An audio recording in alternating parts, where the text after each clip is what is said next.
Hirit pa nila, imbis na sa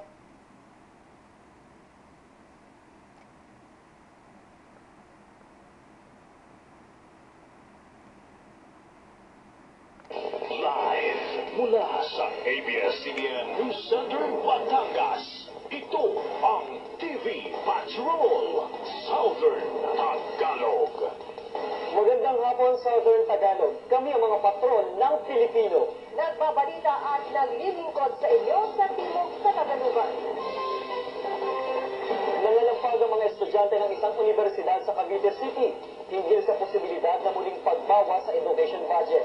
Hirit pa nila, imbis na sa pork barrel ng mga kongresista at senador, sa edukasyon na lamang direktang ilaan ang pondo. Nagpapatol si Val Balita.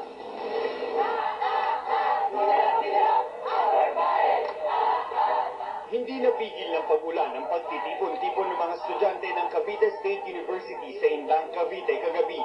Suot ang pulang damit na simbolo ng pag-aaklas at paglaban. Nagsama-sama ang nasa 200 estudyante at kabataan para isigaw ang kanilang pagtutol sa plano ng Kongreso ng panibagong budget cut sa pondo ng edukasyon. 1.43 billion pesos ang ipinapanukalang tapyas sa education budget.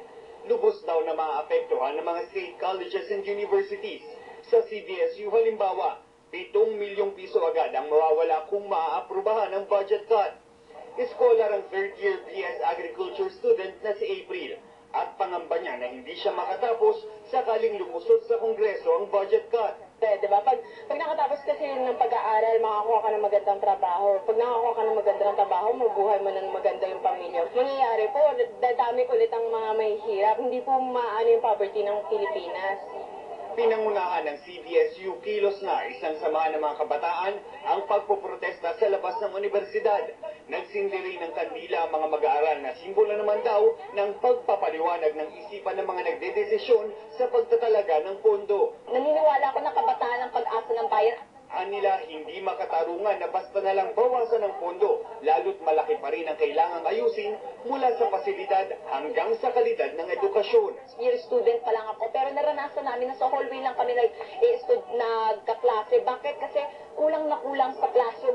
Ayon naman sa Pangulo ng Kabataan Party List Cavite Chapter, tutol din sila sa patuloy na pagbibigay ng pork barrel sa mga kongresista. Mangyayari po na ito i-retire sa ating mga pampublikong serbisyo tulad ng edukasyon. Mas magkakaroon po tayo ng dekalidad.